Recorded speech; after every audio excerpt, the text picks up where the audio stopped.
Good morning, student. Myself, Pavan Kumar Yadav, from Department of Mechanical Engineering. Our today's topic is work study.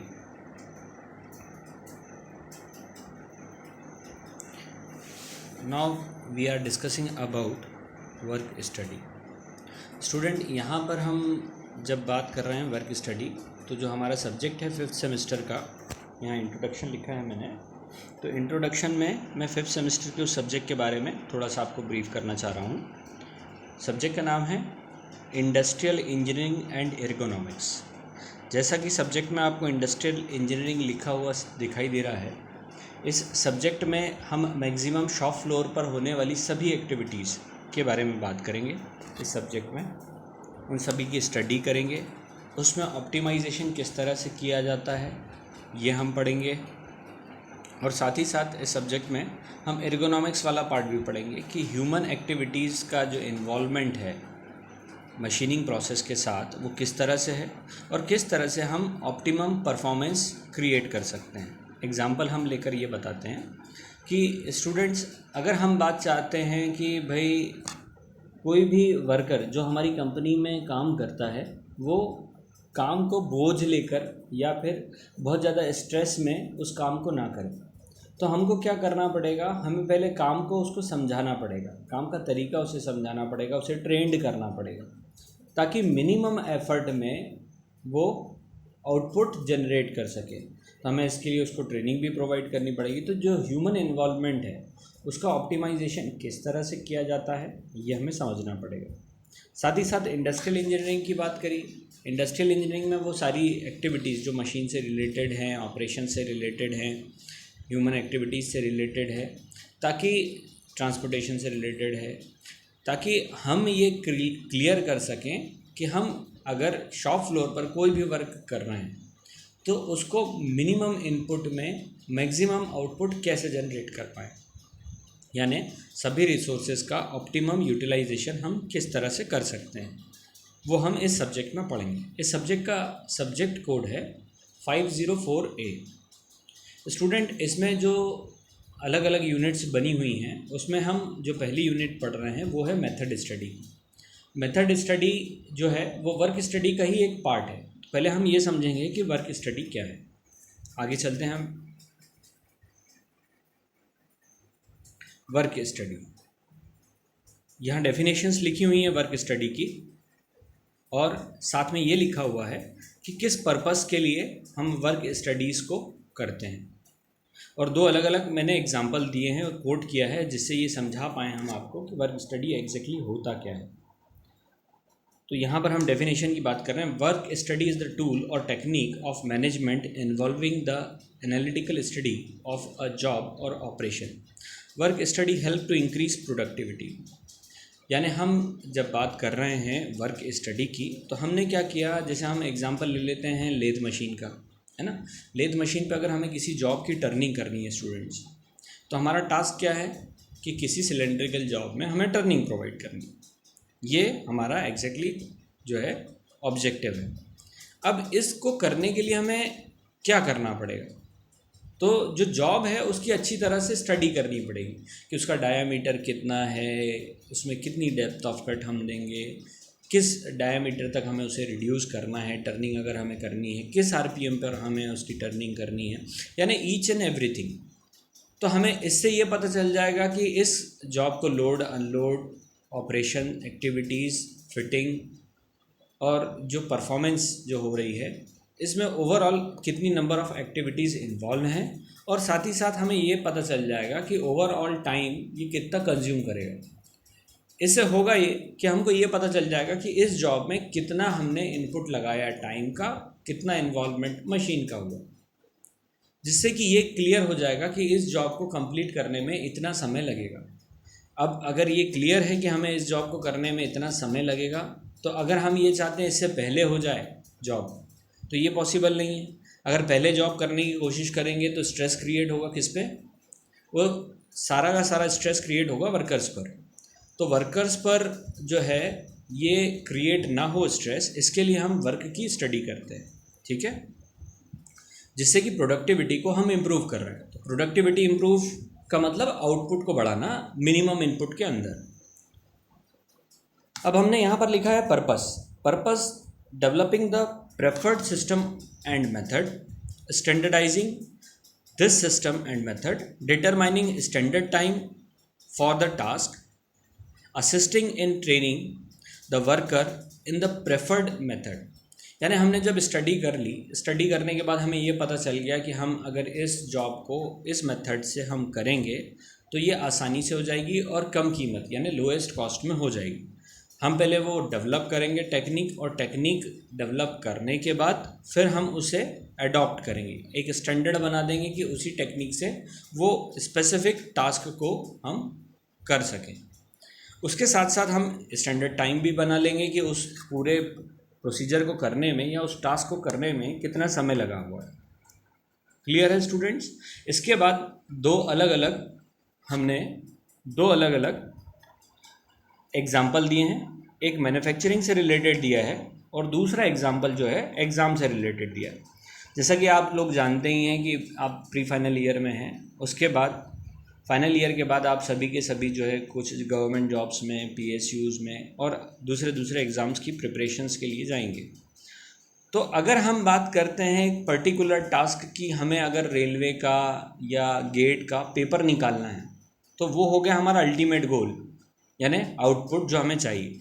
लेकिन उस पूरी procedure को करने में हमें कितना समय लगेगा, कौन कौन से कंटेंट आएंगे, कौन कौन सी टास्क हमें परफॉर्म करनी पड़ेगी, ये सारी चीज़ें हमें पहले कैलकुलेट करनी पड़ेगी।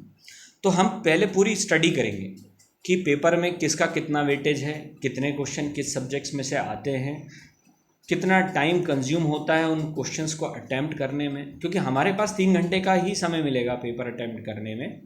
अब उस 3 घंटे के अंदर हम अगर उतने नंबर ऑफ़ क्वेश्चंस उस टाइम ड्यूरेशन में कर लेते हैं, तभी ये पॉसिबिलिटी है कि वो एग्ज़ाम हम क्रैक कर सकें। उसी तरह जॉब के साथ है, अगर हम जॉब को लोएस्ट कॉस्ट में कन्वर्ट करना चाहते हैं और मिनिमम एनर्जी लगाना चाहते हैं तो हमको पूरी की पूरी स्टडी करनी पड़ेगी उस पूरी की पूरी चीज़ की। ठीक है, क्लियर है? तो इसी तरह मैन्युफैक्चरिंग में n नंबर ऑफ़ प्रोडक्ट बनते हैं। हम कार की बात करें, एरोप्लेन की बात करें, यहाँ पर हमने एक छोटा सा एक फिगर दिया है कॉर्नर पर। यहाँ पर हम जो है देख सकते हैं कि 3-4 जो है अलग अलग प्लेन्स जो हैं उनकी मैन्युफैक्चरिंग्स चल रही है। अब 4 प्लेन्स हैं तो 4 अलग अलग बेस यानी लाइन सिस्टम में उन्होंने अलग अलग पार्ट में उन चारों प्लेन्स को एक ही जगह पर रख रखा है और अलग अलग मशीन्स के थ्रू उन पर वर्क किया जा रहा है। तो इसका मतलब ये हमने पहले मेथड को अडॉप्ट किया, हमने ये देखा कि भाई टोटल नंबर ऑफ़ जो है हमको कितने एलिमेंट्स पे काम करना है और कितनी ड्यूरेशन के अंदर हमें इतने नंबर ऑफ़ प्लेन्स देने हैं। अब इतने नंबर ऑफ़ प्लेन्स देने हैं तो हमें कितना रिक्वायरमेंट होगा मैन पावर का, कितना रिक्वायरमेंट होगा मशीन पावर का, कितना कैपेसिटी हमें डेवलप करनी पड़ेगी प्लांट की। उसके बाद हमने ये डिसाइड किया कि ओवरऑल प्लेन की कॉस्ट अगर हम ये रख रहे हैं तो जो हम नंबर ऑफ़ जो मटेरियल की बात करें या इन्फॉर्मेशन की बात करें, यानी जिस तरह का भी हम इनपुट दे रहे हैं, इनपुट जो हम प्रोवाइड करा रहे हैं उसमें कितना अमाउंट या कितने एक्सपेंसेस हो रहे हैं, हम फिर ये कैलकुलेट करेंगे। फिर हम प्रोसेस कौन सी अडॉप्ट करें कि हम टाइम को और एज वेल एज हम मनी को जो है सिक्योर कर सकें और आउटपुट जनरेट कर सकें। क्लियर है स्टूडेंट्स? हम आगे नेक्स्ट स्लाइड पे चलते हैं। ऑब्जेक्टिव ऑफ वर्क स्टडी, हर काम को करने का एक उद्देश्य होता है, उसी तरह जो है वर्क स्टडी को करने के लिए भी हमारे ऑब्जेक्टिव्स हैं। पहला है प्रोडक्टिविटी को बढ़ाना, ठीक, एग्जिस्टिंग जो मेथड है वर्क स्टडी का उससे जो प्राइस वैल्यू है कम करना, यानी इम्प्रूव मेथड डेवलप करना, वेस्टफुल एलिमेंट जितने भी हैं उनको कम कर देना, ठीक, स्टैंडर्ड परफॉर्मेंस प्रोवाइड कराना और प्लांट और ह्यूमन जो हम जिनका इस्तेमाल कर रहे हैं वो इफ़ेक्टिवली करना, तो यानी रिसोर्सेज का ऑप्टिमम यूटिलाइजेशन करना,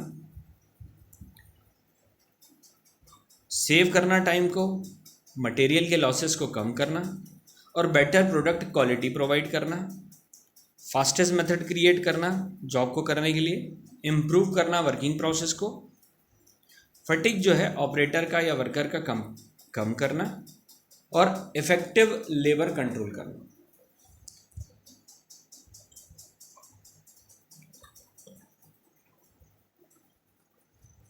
यानी इसका मतलब ये है कि जब हम ऑब्जेक्टिव की बात कर रहे हैं तो आपने पूरे उसमें जो अल्टीमेट देखा है कि हमको ये वर्क स्टडी से फ़ायदा क्या होगा। तो जैसे मैंने पहले आपको मैन्युफैक्चरिंग का एक एग्जांपल दिया था कि प्लेन बन रहे हैं, 3 या 4 प्लेन्स बन रहे थे, वहाँ मैन्युफैक्चरिंग हो रहे थे और उसमें जो है टोटल मैन पावर भी लगी हुई थी, मशीन पावर भी लगी हुई थी और एज वेल एज उसको बनाने में टाइम भी लग रहा था। तो यानी हम जो कैपेसिटी है अगर उसका ऑप्टिमम यूटिलाइजेशन कर सकते हैं तो उससे हमें फ़ायदा क्या होगा। ऑप्टिमम यूटिलाइजेशन का ये मतलब नहीं है कि कम मटेरियल लगा के हम जो है प्रोडक्ट को कंप्लीट करने की कोशिश कर रहे हैं या कम मैन पावर को यूज़ कर कर हम प्रोडक्ट को कंप्लीट करने की कोशिश कर रहे हैं, ऐसा बिल्कुल नहीं है। वर्क स्टडी ये बिल्कुल नहीं बोल रहा है। वर्क स्टडी ये बोल रहा है कि वो सारे वेस्टफुल एलिमेंट जिससे कि टाइम ख़राब हो रहा है, मटेरियल ख़राब हो रहा है, पैसे का नुकसान हो रहा है, उन सारे वेस्टफुल एलिमेंट को हटा लेना है ना। एक छोटा सा एग्जांपल लेते हैं। जैसे आप सभी लोग स्टडीज़ करते हैं, टाइम टेबल बनाते हैं कि भाई हम इतने ड्यूरेशन में ये काम करेंगे, इतने ड्यूरेशन में ये काम करेंगे, और उसमें से कुछ जो होते हैं, फ्यू ऑफ देम, जो उस टाइम टेबल को फॉलो कर पाते हैं, लेकिन बहुत सारे लोग नहीं भी कर पाते हैं। नहीं कर पाते हैं इसका मतलब कोई ना कोई ड्रॉबैक ज़रूर होगा जो फॉलो नहीं कर पाते हैं, है ना। तो जो नहीं कर पाते हैं उनका आउटपुट जनरेट नहीं होता क्योंकि एज पर प्लान वो एग्जीक्यूट नहीं कर पाए चीज़ें। तो वर्क स्टडी हमें एक तरह का रोड मैप या एक प्लान प्रोवाइड करा देती है किसी भी टास्क को कंप्लीट करने का। अब वो जो रोड मैप और जो प्लान हमें मिला है वो इकोनॉमिकल होता है इन terms of money, in terms of material, in terms of human effort, in terms of time, सभी तरह से वो इकोनॉमिकल होता है। यही हमारा ओवरऑल अचीवमेंट या फिर ऑब्जेक्टिव है कि प्रोडक्टिविटी को बढ़ाना। यानी इसका मतलब ये है कि हम जितने भी इनपुट दे रहे हैं उसका ऑप्टिमम यूटिलाइजेशन करना। तो प्रोडक्टिविटी का फॉर्मूला जो होता है बेटा, आउटपुट अपॉन इनपुट होता है, ठीक। अगर हम इनपुट कम करते जाएंगे और आउटपुट को बढ़ाते जाएंगे तो प्रोडक्टिविटी ऑटोमेटिकली इम्प्रूव हो जाएगी। उसी तरह यूटिलाइजेशन ऑफ रिसोर्सेज जिसकी हमने अभी बात करी, पे fair wages, calculating extra delivery. जैसे मैंने अभी आपको बताया कि हम यहाँ कम करने की बात नहीं कर रहे हैं लोगों की, लेकिन जो आउटपुट वो जनरेट कर रहे हैं, जो प्रॉफिट वो जनरेट कर रहे हैं, उसके बेसिस पर जो हम उनको पे करेंगे तो वो फेयर हो। एग्जांपल लेते हैं कि अगर कोई ऑपरेटर 12 घंटे काम कर रहा है किसी मशीन पे और उससे जो आउटपुट जनरेट हो रहा है वो इतना हो रहा है महीने भर में कि उसकी सैलरी को जस्टिफाई नहीं कर रहा है, तो अगर वो 12 घंटे उस मशीन पे काम करके एक महीने में 30 दिन में अगर वो काम करके अपनी सैलरी के बराबर भी नहीं कमा पा रहा है उस प्रोडक्ट को बेच के, तो क्या ये जस्टिफाइड है उसकी लेबर? या हम ये बोल सकते हैं कि उसकी सैलरी क्या जस्टिफाइड है? नहीं है। तो इसका मतलब ये है कि अगर वो कोई प्रोडक्ट बना रहा है या डेवलप कर रहा है या किसी भी टास्क या काम में इन्वॉल्व है वो, तो वो जो आउटपुट जनरेट कर रहा है वो इतना करे कि जिससे कि उसकी सैलरी और वेजेस जस्टिफाइड हो। रोल ऑफ वर्क स्टडी, क्या रोल है वर्क स्टडी का? To standardise the method. जैसे मैंने आपको बताया कि भाई किसी भी चीज़ को करने से पहले उसको समझ लेना बहुत ज़्यादा अच्छा होता है। अगर हमें चीज़ आसानी से समझ में आ गई तो उसको करने में हमें टाइम कम लगता है और एफर्ट कम लगता है, हम इरिटेट नहीं होते हैं, फटीग हमारा लेवल कम हो जाता है, और जब हम दिल से कोई काम करते हैं तो उसमें आउटपुट डेफिनेटली अच्छा और बढ़िया आता है। उसी तरह मैन्युफैक्चरिंग में हम वर्क की स्टडी यानी ऑपरेशनल एनालिसिस जो हम कर रहे हैं किसी भी चीज़ को करने का, उसका भी ऑब्जेक्टिव ओवरऑल यही है। अब ये सारे एनालिसिस करने के बाद हम निकालते क्या हैं? वो सूटेबल या बेस्ट या स्टैंडर्ड मेथड जिससे कि वो काम आसान हो जाए, ठीक। कॉस्ट को प्रोडक्शन की हम कम कर लेते हैं, ठीक, एक स्टैंडर्ड टाइम बना लेते हैं, मटेरियल के मूवमेंट को और ऑपरेटर के मूवमेंट को कम से कम कर लेते हैं ताकि फटीग जनरेट ना हो, ह्यूमन मूवमेंट को भी हम अननेसेसरली ह्यूमन मूवमेंट को भी हम कम कर लेते हैं और अच्छी तरह से यूटिलाइज कर लेते हैं मैन, मशीन और मटेरियल को। क्लियर है? Advantages of work study. अब हम बात करते हैं कि क्या क्या एडवांटेजेस हैं। The advantages of work studies are as follows. Work study ensures higher productivity, जैसा कि अभी हमने पढ़ा, better working condition with less fatigue, higher wages to worker, uniform production flow, job satisfaction, reduce in unit cost of production, quality product to consumer, fast delivery schedule, harmony employees to employees relation, employer to employees relation, best services to the customer. Work study अगर हम करते हैं किसी भी industry के अंदर तो ये सारे जो हैं एडवांटेजेस हमें मिलेंगे, ठीक है। और हर इंसान जो भी ऑर्गेनाइजेशन में मैन्युफैक्चरिंग यूनिट में जैसे एज इंजीनियर आप जाएंगे किसी भी, तो जो शॉप फ्लोर पर वर्कर्स काम कर रहे हैं अगर वो बहुत ज़्यादा जो है हैपजार्ड फील कर रहे हैं या बहुत ज़्यादा प्रेशर फील कर रहे हैं तो वो जो वर्क करेंगे उसमें क्वालिटी अगर आप चाहते हैं तो वो आपको नहीं मिल पाएगी।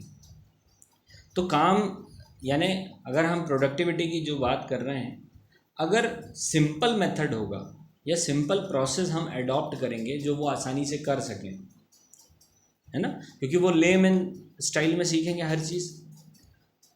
अगर प्रोसेस को हम सिंपल कर लेते हैं तो प्रोडक्टिविटी ऑटोमेटिकली आसान हो जाएगी, तो प्रोडक्शन का फ्लो भी बना रहेगा, ठीक। हम ज़्यादा सैलरी भी प्रोवाइड कर पाएंगे क्योंकि हम इतना प्रॉफिट अर्न कर पा रहे हैं उस प्रोडक्ट से। प्रोडक्ट की क्वालिटी भी बनी रहेगी, डिलीवरी भी जो है डिले नहीं हो पाएगी, कस्टमर के जो कमिटमेंट हैं वो टाइमली फुलफ़िल कर पाएंगे हम, और एम्प्लॉयर और एम्प्लॉइज़ के बीच में रिलेशन अच्छा रहेगा क्योंकि एम्प्लॉय को भी रेगुलरली सैलरी मिलेगी और एम्प्लॉयर जो है उसका भी जो है प्रॉफिट होगा प्रोडक्ट को सेल करने के बाद, और कस्टमर को हम जो सर्विसेज प्रोवाइड कर रहे हैं उससे वो भी सेटिस्फाइड होगा। तो वर्क स्टडी करने से ओवरऑल ये जो है एडवांटेजेस हमें मिलते हैं। Steps involve in work study, अब यहाँ पर स्टेप्स दे रखे हैं। It select the job which are to be studied, examine critically the recorded fact which are already done, record from direct observation all the matters which are happened, define new method, also install the new method, also maintain the new standards. It develops most economic and appropriate method. It measures the work content in the method that is selected and computed a standard time. ये जो है steps दे रखे हैं work studies के, और जो steps की हमने बात करी है वही बेसिक प्रोसीजर भी है वर्क स्टडीज़ का। पहले सिलेक्ट करना, दूसरा रिकॉर्ड करना, एग्जामिन करना, डेवलप करना, इवेल्युएट करना, डिफ़ाइन करना, इंस्टॉल करना और मेंटेन करना। जैसा ये अभी हमने वर्क स्टडी में पीछे एग्जांपल लिया था मैन्युफैक्चरिंग का, एग्ज़ाम्स का जो एग्जांपल लिया था, तो हम जिस भी टास्क में नया मेथड अडॉप्ट करना चाहते हैं तो पहले हमें किस टास्क, कौन सा टास्क है या कौन सा जॉब है, तो सबसे पहले हमने सेलेक्ट किया उस जॉब को, उस टास्क को या उस प्रोसेस को जो हमें स्टडी करना है, ठीक है। ये प्रोसीजर है वर्क स्टडी का। जैसे हम अगर एग्जांपल ले लेते हैं मिलिंग मशीन का, मिलिंग मशीन में अगर हमें गियर बनाना है तो हमारा टास्क हो गया वो जॉब, हम जॉब जो ले रहे हैं वो गियर बनाने का ले रहे हैं, और प्रोसेस क्या हम यूज़ कर रहे हैं, मिलिंग के थ्रू हम उस जो है उसमें गियर प्रोवाइड करेंगे, गियर जो है मैन्युफैक्चर करेंगे। अब रिकॉर्ड क्या करना है, रिलेवेंट डेटा और फैक्ट उस जॉब से रिलेटेड, जॉब का डायमीटर क्या है, किस मशीन पे होगा, किस आरपीएम पे होगा, कितने टीथ होंगे उसके, एडेंडम सर्कल का डायमीटर क्या होगा, ये सारी चीज़ें, ठीक। फिर एग्ज़ामिन करना उन रिकॉर्डेड फैक्ट को ढंग से, मतलब जो हमने देखा है कि भाई इतने टीथ बनाने हैं, इसके लिए कौन सा कटर इस्तेमाल करेंगे, किस स्पीड पे करेंगे, ये सारी चीज़ें हमने पहले कैलकुलेट कर ली, ठीक है। फिर डेवलप करना न्यू मेथड को और अल्टरनेटिव मेथड जो है क्रिएट करना।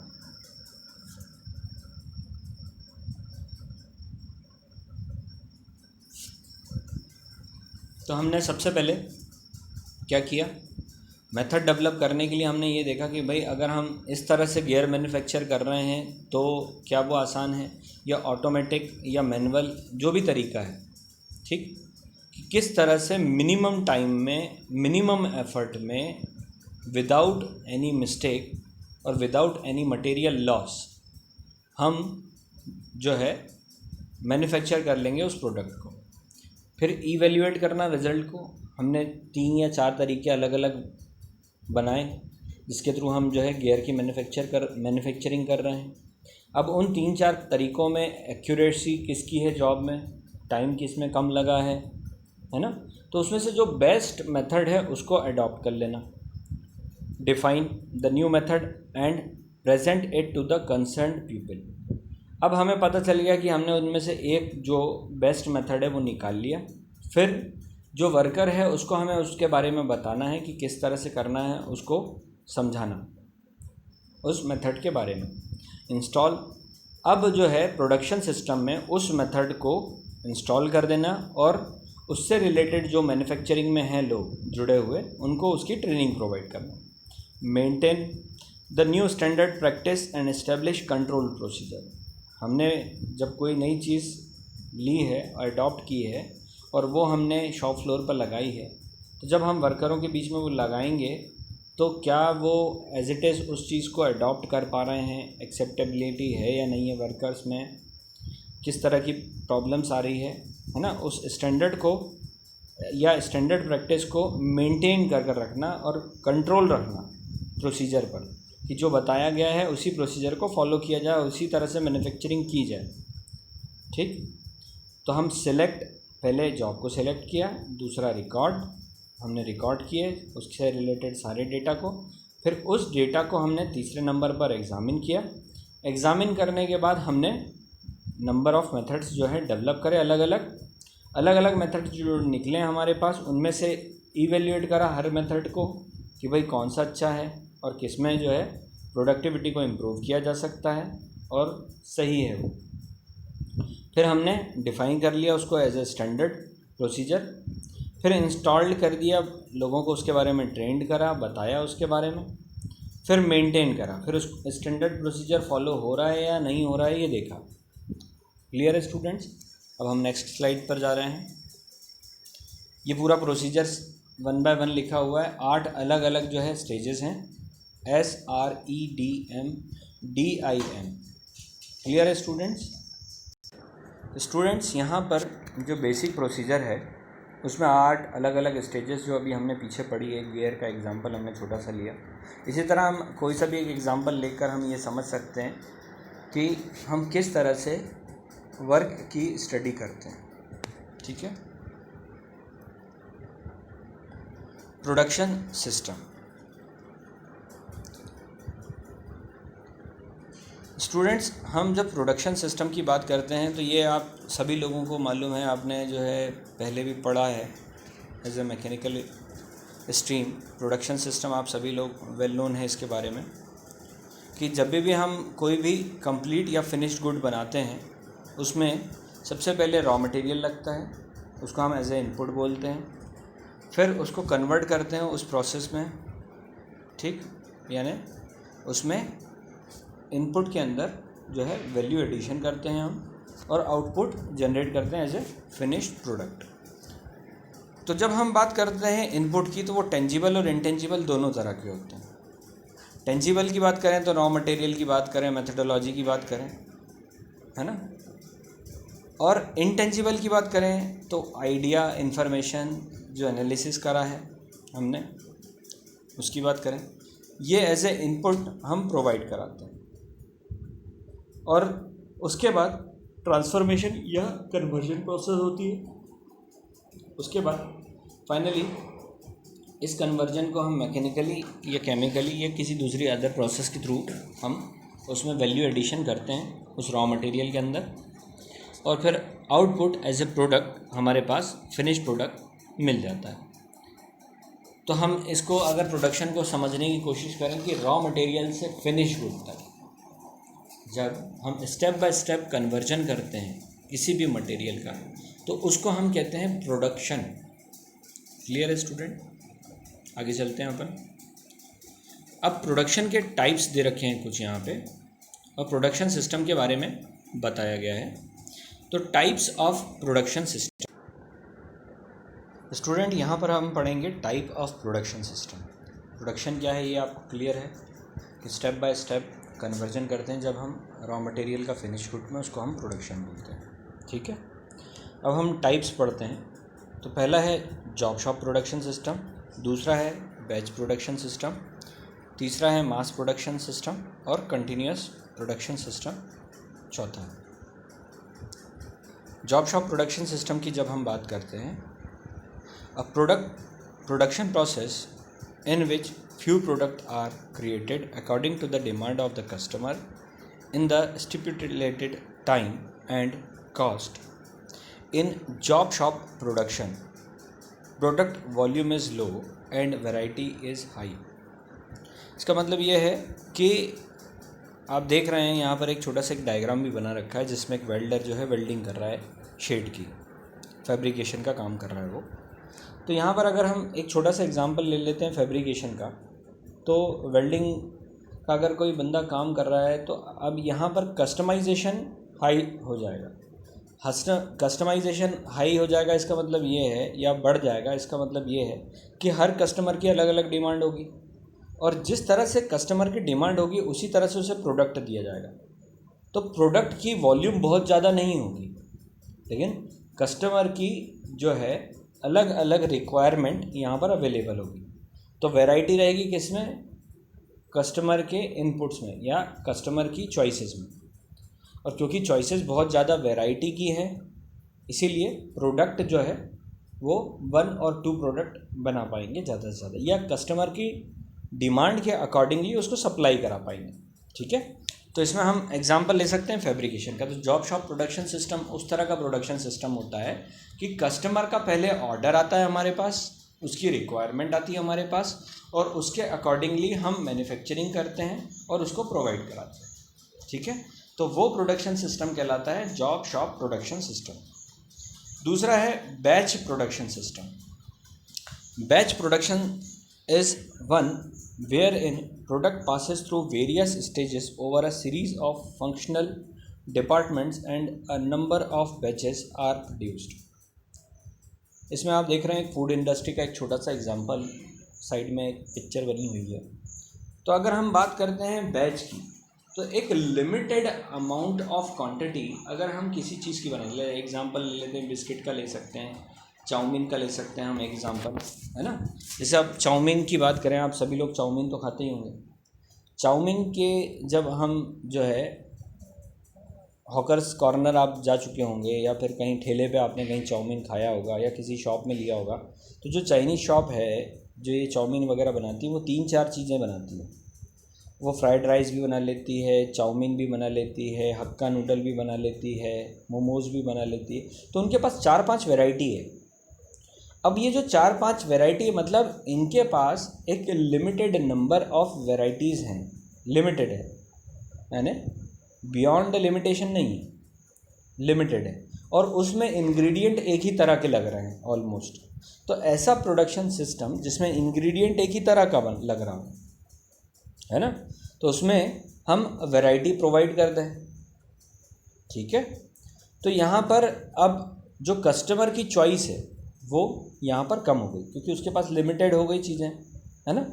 तो उसके जो है प्रेफरेंस के अकॉर्डिंगली जो है लोअर लेवल पे वैरायटी को रखते हुए हम जो प्रोडक्शन बैचेस में बनते हैं, यानी हम अगर बिस्किट की इंडस्ट्री की बात करें, बिस्किट में भी आपने देखा होगा अलग अलग फ्लेवर के बिस्किट आते हैं। बॉर्नविटा में भी आपने देखा होगा अलग अलग उसके आते हैं फ्लेवर्स। तो बिस्किट तो एक ही है, उसके कंटेंट भी एक ही है। उसमें हमने जो है चॉकलेट फ्लेवर एक में मिला दिया, एक में स्ट्रॉबेरी फ्लेवर बना लिया, तो स्ट्रॉबेरी में मिला दिया तो स्ट्रॉबेरी फ्लेवर हो गया वो। तो इसका मतलब ये है कि एक लिमिटेड, यानी 100 या 1000 तो ज़्यादा हो जाएगा, यानी 100 यानी एक लिमिटेड क्वांटिटी में हम जो है बैच करते हैं शॉप फ्लोर की बात करें। और अगर फूड की बात करें, जैसे हमने चाउमीन के ठेले की बात करी है ना, तो उसके पास इतना मटेरियल होगा कि वो 50 प्लेटें इसकी बना ले, 50 उसकी बना ले, 50 उसकी बना ले, इतना रॉ मटेरियल उसके पास होगा। तो वो 2 या 3 चीज़ों में, जो इस तरह की ऑर्गेनाइजेशन जो 2 या 3 चीज़ों में डील करती हो, सिंगल ऑर्गेनाइजेशन है ना, लिमिटेड प्रोडक्ट की वैरायटी देती हो, है ना, और लिमिटेड जो है वेरिएशन होता है कस्टमर के प्रेफरेंसेस में, वो बैच प्रोडक्शन कहलाता है। अब मास प्रोडक्शन की बात करें, सिमिलर तरह के प्रोडक्ट जो है कंटिन्यूसली बन रहे हैं, जैसा आप देख रहे हैं कि इसमें जो है एक तरह का आइडेंटिकल प्रोडक्ट ही बनाया जा रहा है और वो भी बल्क क्वांटिटी में। उसी तरह कंटिन्यूस प्रोडक्शन सिस्टम में भी होता है। यहाँ पर भी हम क्या करते हैं, ह्यूज अमाउंट ऑफ क्वांटिटी में एक सिंगल प्रोडक्ट जो है बना रहे हैं। ठीक है, तो अगर हम लीन की बात करते हैं, लीन मैन्युफैक्चरिंग को ये दोनों सिस्टम सपोर्ट करते हैं। मास प्रोडक्शन सिस्टम में हम सेटअप को चेंज कर सकते हैं, यानी उसमें फ्लेक्सिबिलिटी थोड़ी है, लेकिन कंटिन्यूस प्रोडक्शन सिस्टम में फ्लेक्सिबिलिटी बिल्कुल नहीं है। यानी एक बार प्लांट का सेटअप कर लिया, जैसे आप सीमेंट प्लांट एक बार आपने बना लिया, जैसे जो दिख रहा है पिक्चर में, या शुगर प्लांट आपने बना लिया, तो उसमें कंटिन्यूसली शुगर का प्रोडक्शन चलता रहेगा। अब यहाँ पर अब हम कस्टमर की प्रेफरेंसेस की बात कर रहे हैं कंटिन्यूस प्रोडक्शन सिस्टम में, तो अगर शुगर इंडस्ट्री है तो शुगर इंडस्ट्री में शुगर के अलावा कुछ नहीं बनेगा। यानी अब कस्टमर, हम जहाँ जॉब शॉप की बात कर रहे थे, ये वहाँ पर बहुत ज़्यादा एम्पल अमाउंट ऑफ जो है कस्टमाइजेशन था, लेकिन यहाँ पर जीरो है। यानी कस्टमर के प्रेफरेंसेस जीरो है, लेकिन जो प्रोडक्ट की क्वांटिटी है या वॉल्यूम जो है वो सबसे ज़्यादा है। पहले लेवल पे वॉल्यूम जो थी वो 1 या 2 बना रहा था, और यहाँ पर वॉल्यूम जो है n नंबर ऑफ वॉल्यूम बना रहा है वो, यानी ह्यूज अमाउंट में बना रहा है। तो यहाँ पर अगर हम बैच प्रोडक्शन से होते हुए, अगर हम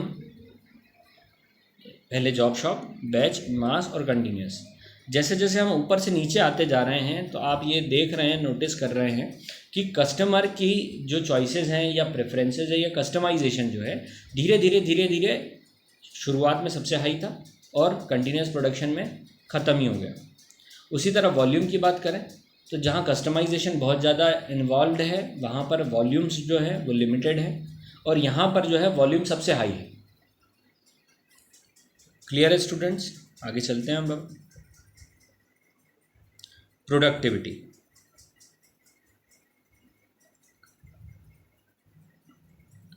प्रोडक्टिविटी की अगर हम बात करते हैं, प्रोडक्टिविटी ये वर्ड आपने शुरुआत में भी सुना कि वर्क स्टडी में हमने बार बार प्रोडक्टिविटी करा। तो प्रोडक्टिविटी हर कोई चाहता है, हर कोई इसलिए चाहता है कि हर इंसान चाहता है कि मिनिमम इनपुट लगाएं और मैक्सिमम आउटपुट मिल जाए। मिनिमम इनपुट लगाते हैं तो वो सारी चीज़ें सेव करता है, आपकी एनर्जी भी सेव करेगा। जैसे आप स्टडी कर रहे हैं, सुबह से बैठे हैं शाम तक, और एक भी लेसन अगर आपको याद नहीं होता है तो वो जो है वर्स्ट कंडीशन है कि आपने टाइम भी स्पेंड किया और कुछ हुआ गया भी नहीं, है ना। लेकिन वहीं अगर आपको 15 मिनट का एक छोटा सा सेशन मिल जाए और उसमें आप पूरे दिन भर की स्टडी कर लें, तो आप उस सेशन को, भले ही वो टफ हो, लेकिन करने की कोशिश इसलिए करेंगे क्योंकि आप पूरे दिन का आउटपुट जो है उस 15 मिनट में ले लेंगे। तो आपका फटीग लेवल जो है, यानी आपका इन्वॉल्वमेंट है उस प्रोसेस में, तो वर्कर्स का या एम्प्लॉई का फटीग लेवल हम कम कर देंगे इस बेसिस पर। अब प्रोडक्टिविटी की बात करें, productivity is a measure that gauges the efficiency of the production process, that is transforming input such as raw material, labour, capital etcetera into the output और ऑफ फिनिश्ड गुड। जो हमने production की definition पढ़ी थी उसी की तरह ये सिमिलर है प्रोडक्टिविटी, लेकिन यहाँ पर हमने क्या किया है, हमने एक एफिशिएंसी वाला जो है एक चीज़ इसमें जोड़ दी है, यानी एड ऑन कर दी है ना। It can be express in terms of the ratio of output produce to input consumed in the given period. मतलब एक समय अंतराल के अंदर या एक टाइम पीरियड के अंदर जब हम जो गिवन इनपुट हैं उससे जो आउटपुट जनरेट कर रहे हैं, है ना, आउटपुट अपॉन इनपुट, उसको हम प्रोडक्टिविटी कहते हैं। अब यहाँ पर आप देख रहे हैं दोनों का रेशियो है। अगर हमें आउटपुट को बढ़ाना है या प्रोपोर्शनल करना है डायरेक्टली प्रोडक्टिविटी के, तो हमें इनपुट को कम करना पड़ेगा। इसका मतलब ये है कि अगर हम प्रोडक्शन प्रोसेस की बात कर रहे हैं, जो हम ट्रांसफॉर्मेशन कर रहे हैं, रॉ मटेरियल को फिनिश गुड में कन्वर्ट करना है, उस ट्रांसफॉर्मिंग स्टेज पे अगर हम कुछ ऐसा करें कि वहाँ पर हम ऑप्टिमाइजेशन ट्रांसफॉर्मेशन का कर सकें, तो वैल्यू एडिशन जिसकी मैंने अभी बात करी थी पीछे प्रोडक्शन की, जब हम डेफिनेशन क्लियर कर रहे थे, वैल्यू एडिशन हो रहा है ट्रांसफॉर्मिंग प्रोसेस के अंदर। अब वो वैल्यू एडिशन अगर कम हो जाता है तो प्रोडक्ट की अल्टीमेट कॉस्ट हो जाएगी कम, चाहे वो लैंड हो, चाहे वो कैपेसिटी हो, चाहे वो मैन पावर हो, चाहे वो मशीन पावर हो, ये वो मेथडोलॉजी हो, वो प्रोसेस हो, वो प्रोसीजर हो, कुछ भी हो, इन्फॉर्मेशन हो, टेंजिबल, इंटेंजिबल, कोई सा भी किसी भी तरह का इनपुट हो, अगर ट्रांसफॉर्मेशन इनपुट्स का सही तरीके से हो जाए, यानी वो मेथड अगर हम अडॉप्ट कर लें जिससे कि हम वैल्यू एडिशन जो है वो कम कर सकें, यानी वैल्यू एडिशन तो होगा ट्रांसफॉर्मेशन में, वैल्यू एडिशन तो होगा लेकिन कॉस्ट को हम मिनिमाइज कर लें, तो जो आउटपुट जनरेट होगा उससे हमें प्रॉफिट क्रिएट होगा या प्रॉफिट हम जनरेट कर सकते हैं। क्लियर है स्टूडेंट्स? डिफरेंस बताया गया है प्रोडक्शन और प्रोडक्टिविटी में यहाँ पर। तो जैसा मैंने आपको बताया था वैल्यू एडिशन वाली बात करी, अभी मैंने पीछे कंपैरिजन की भी बात करी प्रोडक्शन और प्रोडक्टिविटी की, उसी तरह यहाँ पर अलग अलग जो है पॉइंट्स दे रखे हैं, आप पढ़ें ढंग से कि यहाँ पर हम ट्रांसफॉर्मेशन की बात कर रहे हैं, वैल्यू एडिशन की बात कर रहे हैं प्रोडक्शन में, और प्रोडक्टिविटी में हम क्या कर रहे हैं, एफिशिएंसी जो वैल्यू एडिशन कर रहे हैं उसमें प्रोडक्ट में हम ऐड ऑन करवा रहे हैं। ठीक है,